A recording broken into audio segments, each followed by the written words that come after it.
क्या पुतिन जो कह रहे हैं वो सबसे बड़ा सच है? यूक्रेन ने खुद दिखा दिया है कि वो कितना क्रूर है। तो वहीं दूसरी तरफ भारत ने इस बार यूएनएससी में जो कर दिया है वो देखकर दुनिया हैरान है और अंतर्राष्ट्रीय स्तर पर भारत की बहुत बड़ी चर्चा हो रही है। जियोपॉलिटिक्स में मचे इस धमाल के बीच जानेंगे रूस यूक्रेन युद्ध में आगे क्या चल रहा है और क्यों ऐसा लग रहा है कि राष्ट्रपति पुतिन बिल्कुल सच कह रहे हैं। इसके अलावा बहुत कुछ है, ये जानते हैं इन खबरों को विस्तार से। संयुक्त राष्ट्र में यूक्रेन के राजदूत सर्गेई क्रिस्टिया ने दावा किया कि मरने से कुछ समय पहले एक रूसी सैनिक और उसकी मां के बीच मैसेज भेजे गए थे, जिसे क्रिस्टिलिया ने पढ़कर सुनाया। और उसने क्या सुनाया, उस पे लिखा हुआ था कि उसी सैनिक आपकी माँ अपने बेटे से पूछती है उसे आखिरी बार जवाब दिए इतना समय क्यों लगा और क्या वह उसे पार्सल भेज सकती है। इस पर सिपाही कहता है, माँ मैं यूक्रेन में हूँ, युद्ध छिड़ा हुआ है, मुझे डर लग रहा है, हम सभी शहरों पर एक साथ बमबारी कर रहे हैं, यहाँ तक कि नागरिकों को भी निशाना बना रहे हैं। सैनिक अपनी माँ से आगे कहता है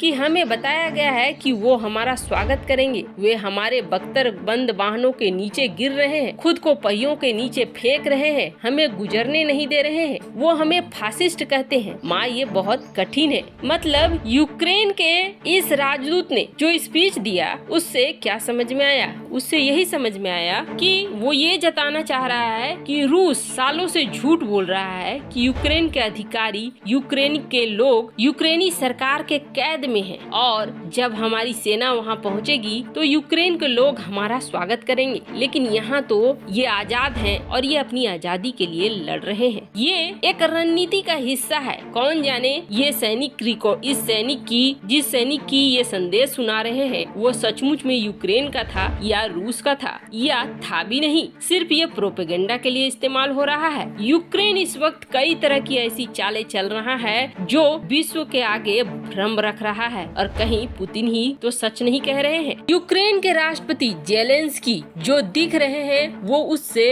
बिल्कुल अलग है। क्या राष्ट्रपति पुतिन जो बोल रहे हैं वो सच है? यूक्रेन जो इलाका डोनेस्क का है, लुहांस्क का है, वहाँ के लोगों को परेशान कर रहा है और नरसंहार कर रहा है। यूक्रेन के सेना की कुछ ऐसी चीजें निकलकर सामने आई है जो बता रही हैं कि यूक्रेन की सेना इस तरह की असंवेदनशील हो सकती है और जेलेंस्की का रणनीति और दाव दुनिया को धमकाने वाला और दुनिया को ब्लैकमेल करने वाला है। क्या जैसे पहली बार जब जेलेंस्की यूरोपीय यूनियन और नाटो के खिलाफ आए, उन्होंने बयान का सहारा लिया। बयान में उन्होंने ये कहा कि 27 देशों से हमने बात की, कोई डर से हमें नाटो में शामिल नहीं करना चाह रहा है, हमें मदद नहीं देना चाह रहा है। इस बयान से वो उकसा चुके थे 27 देशों को और नाटो को कि अगर तुमने साथ नहीं दिया तो दुनिया यही जानेगी कि तुम डर रहे हो। क्योंकि जेलेंस्की ने अपने बयान में ये इस्तेमाल किया कि वो सारे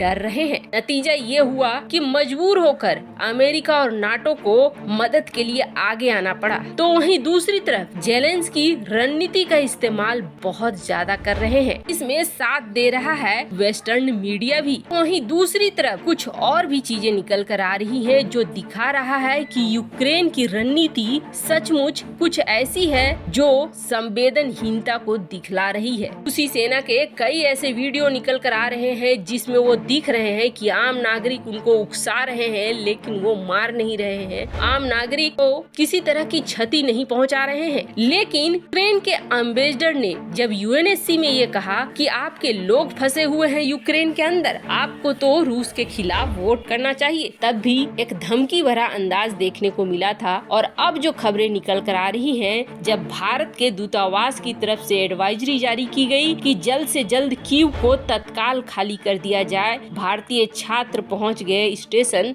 लेकिन गाड़ियों को खाली जाने दिया जा रहा है, लेकिन किसी भी छात्र को कथित तौर पर चढ़ने नहीं दिया जा रहा है, गाड़ियों में घुसने नहीं दिया जा रहा है, ट्रेन खाली खाली निकल जा रही है। और ये न सिर्फ भारतीयों के साथ हो रहा है बल्कि जितने भी विदेशी हैं उनके साथ हो रहा है। पैसा ये यूक्रेनी सैनिक क्यों कर रहे हैं? ये मुंह पे दरवाजा बंद कर दे रहे हैं। ऐसा करने की सबसे बड़ी वजह ये चाह रहे हैं कि कीव में जो कुछ भी हो रहा हो उसको झेले ये विदेशी लोग भी। एक तरीके तरीके से वो बंधक बनाना चाहते हैं, दुनिया को दबाव में लाना चाहते हैं कि दुनिया अपने अपने नागरिकों के लिए दबाव में आए, और अगर इस कार्रवाई में मारे जाते हैं ये लोग तो फिर इसका इल्जाम भी रूस के ऊपर आएगा, जबकि यूक्रेन के सेना को निकलने देना चाहिए इन लोगों को। लेकिन यहाँ पर ये अमानवीय रूप दिखला रहे हैं। ऐसे में तो ऐसा लग रहा है जैसे राष्ट्रपति पुतिन जो बार बार ये कह रहे हैं, आज भी अपनी स्पीच में उन्होंने कहा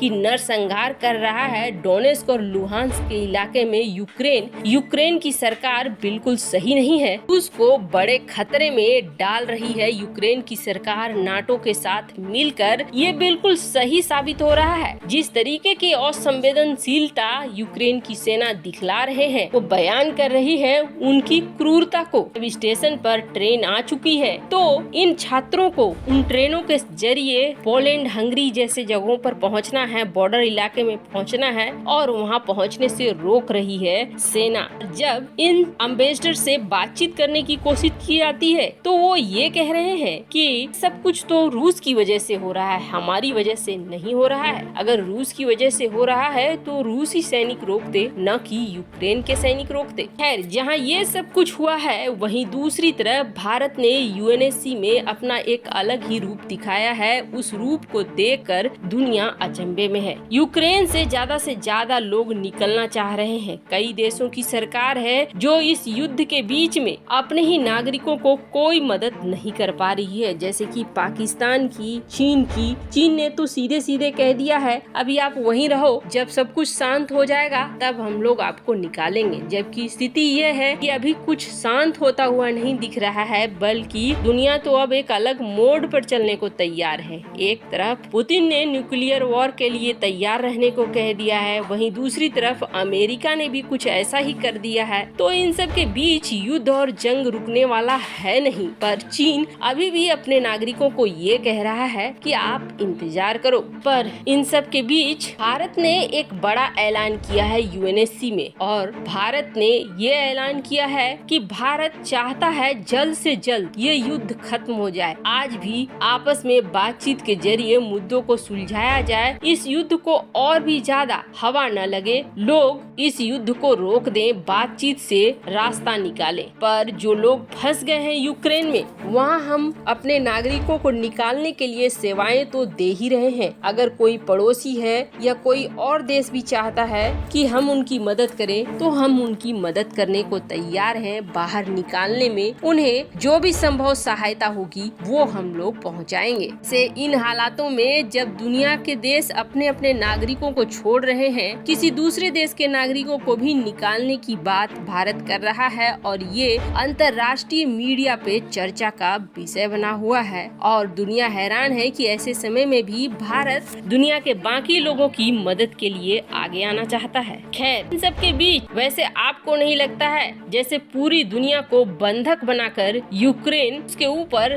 दबाव बनाना चाहता है कि उसको ही सारा ब्लेम जाए, सारा गुस्सा दुनिया का रूस के ऊपर ही फूटे? कमेंट कर अपनी राय जरूर बताएं। जल्द मिलते हैं अगले वीडियो में नई खबर के साथ।